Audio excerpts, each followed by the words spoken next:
welcome Dr. Vincent Ssembatya, who is the Director of Quality Assurance and Accreditation at the Uganda National Council for Higher Education. He spent 10 years as Director of Quality Assurance at Makerere University in Uganda. He holds a PhD, so we're all surrounded by PhD people. Over to you, Dr. Vincent. Thank you. Yeah, thank you very much. I hope you can hear me. Loud and clear, Doctor. Please go ahead. Okay, thank you. Thank you. My presentation is about the conundrum of returns on investment in higher education in Africa. Because in many fora, we've learned that investing in higher education in Africa brings the highest returns if you compare with other parts of the world. However, it's also well known that in Africa, we register very low gross enrollment ratios in higher education. So what could be the problem? Why are we not responding to the incentives in investment? So here I'll just quickly go through things that we already know, probably, that higher education is a various one of the types of education given beyond secondary school, usually giving a diploma, a certificate, PhD, master's, all these are qualifications. But typically, higher education is given to people beyond 18 years. So the role of higher education is well articulated. Higher education typically gives you, first, it allows the training of high caliber professions, like in engineering, doctors, scientists, lawyers, accountants. That is well understood by most people. However, higher education has other roles that are not normally highlighted, like production of knowledge through research. It has a role of creating ideological apparatus.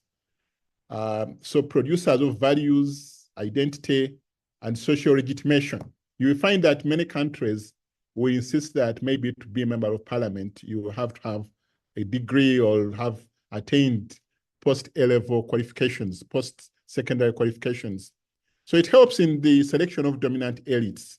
And this is where it came from in pre-industrial age world. Higher education was a preserve of the clergy, the church, and sometimes, very sophisticated philosophers. But however, since that time, it has now brought in other benefits. So I just wanted to talk briefly about the social benefits of higher education, which we probably all know about. As a society, society benefits from its people have attained higher education qualifications. People involve themselves in community, cultural enrichment. They preserve, higher education preserves certain treasures. It helps in economic growth. It drives innovation. It brings improved health outcomes, like recently we had the issue of COVID worldwide. It promotes quick understanding of solutions. It reduces crime, so that one is well understood somehow. It brings in tolerance and breaks down social barriers. So better parenting, people who have attained this higher education level become better parents, and even promotes small families, like knowing the benefits of having small families, and this is now, again, coming through. The private benefits are even more, like better job prospects, higher incomes from jobs, the enhanced skills, and this is what we are talking about. I've listened to most of these presentations. People are given better skills, even including the 21st skills, which are like transferable, like communication, timekeeping, personal growth and development, opportunities to network. Now we are here talking in a global event that wouldn't have been possible without this type of education. Specialized knowledge, advanced training and in specific areas like artificial intelligence, nanotechnology, adaptability gets improved. Individuals adapt to changing world. enhanced creativity and innovation. So there are so many private benefits. And here it's been studied in a lot, some time back. This is way back in 2014. There were computations on private returns to tertiary education, commissioned by the World Bank. And it was discovered that sub-Saharan Africa has the highest returns, private returns on higher education. So it's much better than putting in that it gives you more than 21% return on investment. However, well, globally, Africa has considerable benefits in investing in higher education. Now, having said all that, if you look at how actually it turns out in terms of participation, you will find that sub-Saharan Africa has the lowest participation rates for some reason or other. And here I try to identify what could be the problem. Africa, if you compare Africa and India and China, Africa, India, and China all have about the same population. However, tertiary enrollment in sub-Saharan Africa, which is the bulk of Africa, is 9%. Whereas, well, Uganda, I put it there just as an example of a country. From there, it's 6.2, whereas the world average is 41.8 participation. India has moved great strides. It has a 28.4 and aspires to be at 50 by the year 2035. China has run away with this at 72% participation. It's going the way of Korea and the OECD, the European countries.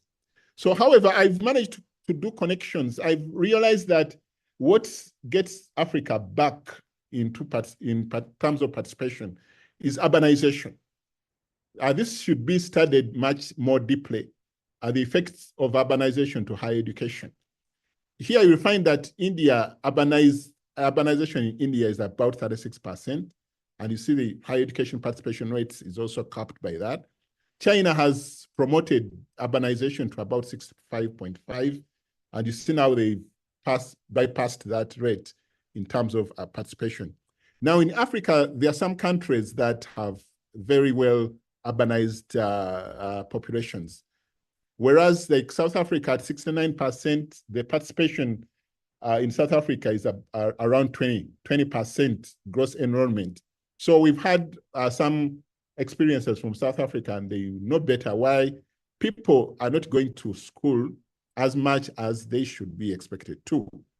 So I will, educational landscape, we know around the world, people are coming to school more than they used to. I just had some figures for you here about, in a world of 8 billion people, about 200 million are in tertiary education. And again, here you see that there are many universities. So the access to higher education is kind of open. The access has been opened up, but people are not going there. So the universities have grown numbers. This is new around the world. So it's like there's a new hype because people have been asking why in the industrial age, it used to be a lot of skilling. Now it's knowledge. So we've moved away from intensity of skills. Now we are going to knowledge. And from knowledge, we are going to innovation. So that's why you see maybe universities have more students than other tertiary institutions. Now, I just put for you here that you get these perspectives. My premise here today is that as we try to drive people to higher education, let's think of its connection with urbanization. And here I've put some thoughts to this, that whereas we have well-articulated connections between higher education and economic development through, say, the Sustainable Development Goals, they're all talking about the need for this knowledge. In Africa, you have Agenda 2063, the Africa we want, and they have articulated the things that we need to work on, like agricultural production, investment in science, technology, provision of basic services, health, nutrition, shelter, and sanitation. There is East Africa vision. All these visions are talking of solving almost the similar problems. Safe water, electricity, health services, food production, ICTs, paved roads. Now there are new ones like nanotechnology and artificial intelligence. People have been talking about these things, and they are perforating our lives. So, I wonder how we are going to get there. So I've just, as I know that the time I have is not a lot, so I quickly tell you about the gap. So what is the gap? As we know that we stand to benefit a lot by investing in higher education. Why are we not there? So the gaps are that we have found that enrollment is lopsided in some countries. Like Nigeria, you would have expected with its enormous population that everyone will run to school because they know the benefits. However, it's not even, maybe it's around 15%. So what's the connection between urbanization and tertiary education? That has to be interrogated. Now, how do we fix employability concerns? This is now the basis of the focus of this this conference. So connecting industry has been mentioned, and mitigating the cost of inputs. Higher education is very expensive. Getting the necessary human resources. We don't have enough academic staff, especially in the relevant areas. Then leveraging ICTs to overcome the resource scarcity.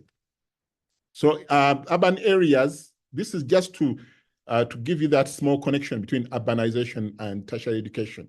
Urban areas typically have more universities and colleges. They make it easier for students to access. And then population density. Urban areas have higher population density, leading to a larger pool of potential students. Now, economic opportunities, urban areas often have more job opportunities, making it more likely for students to pursue higher education. All industries tend to drift towards urban areas. And then the infrastructure. Urban areas usually have better infrastructure, internet, libraries, supporting educational needs. And then the diversity and inclusivity in urban universities tend to be more diverse, attracting students from various backgrounds, and also different countries, probably. So research opportunities tend to cluster around urban centers. And so then to address employability concerns in tertiary education, as people have already mentioned these things, I don't need to stress them, already been mentioned. Curriculum alignment, ensure programs are relevant.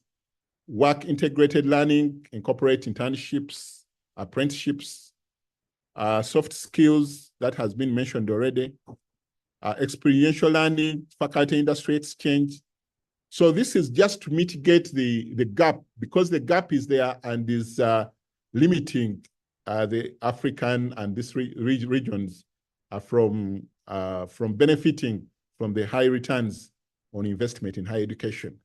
So higher education institutions can reduce the input costs by digitalizing online resources, e-textbooks, open educational resources. Some of them, like from MIT, are available for free.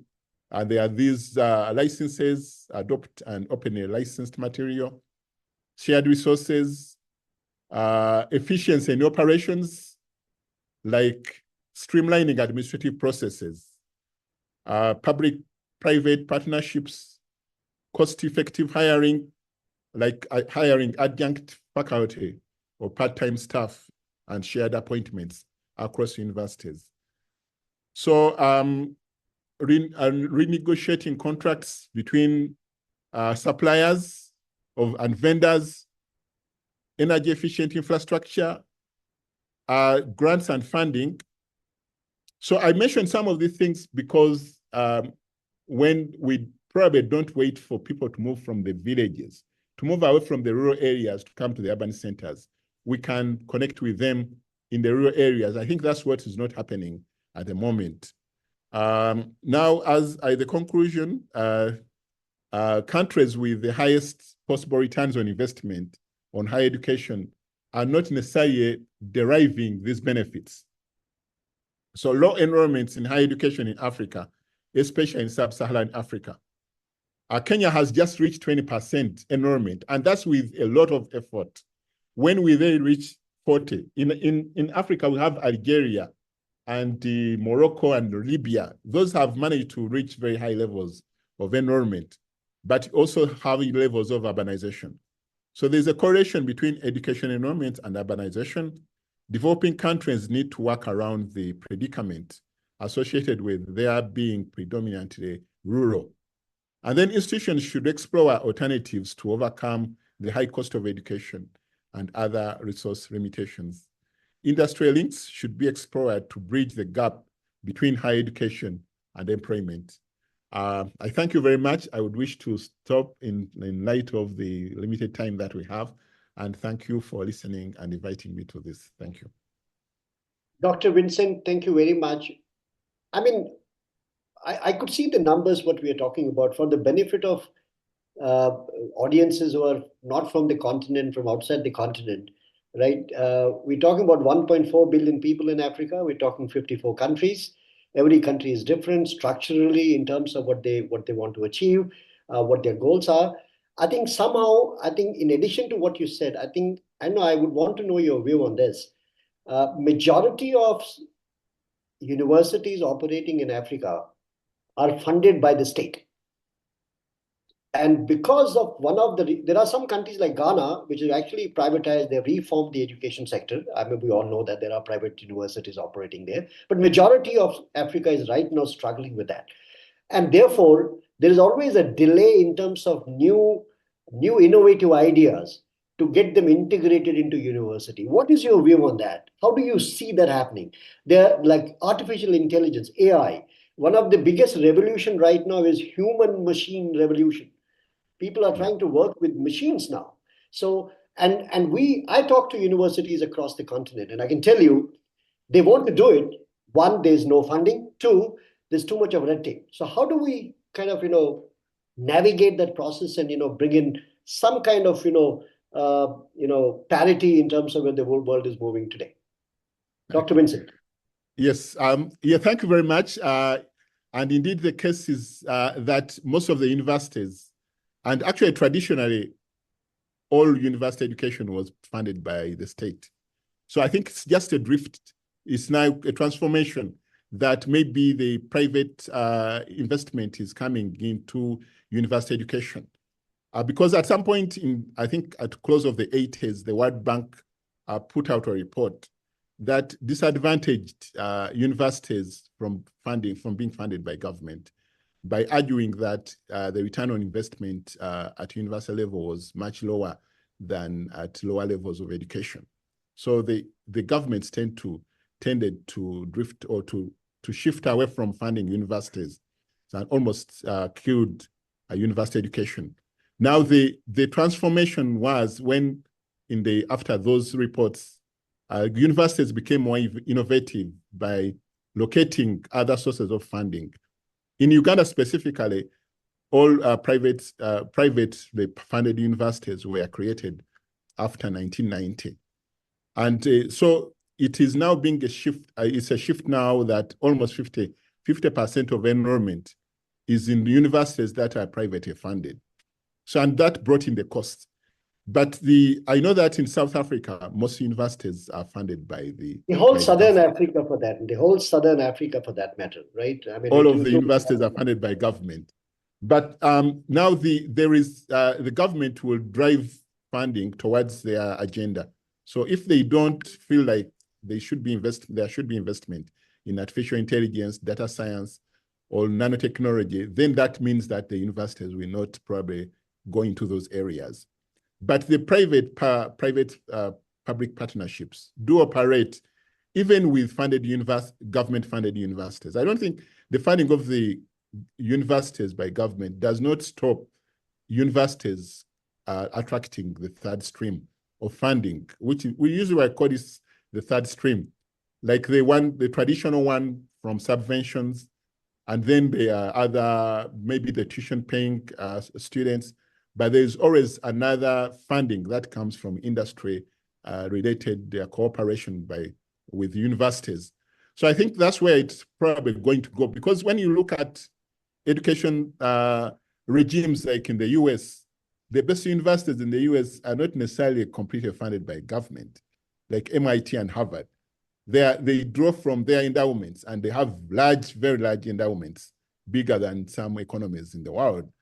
So I see probably that's the third stage when we go to efficiency and innovation. Universities will start seeing more investments from those interest groups that are away from government. Thank you, Dr. Vincent. Thanks for sharing your insights. We all aspire to be Harvards and MITs and Princetons of US, and I think one of the aspirations for the whole African continent is we need to get this 800 million people, the young people, 800 million young people, to be in the universities or in schools for that matter, so that they can educate, we can train them, give them the skills. And work mobility today makes it possible for them to get a job without even leaving their own country. So that's where I think the direction is. Thank you very much, Dr. Vincent.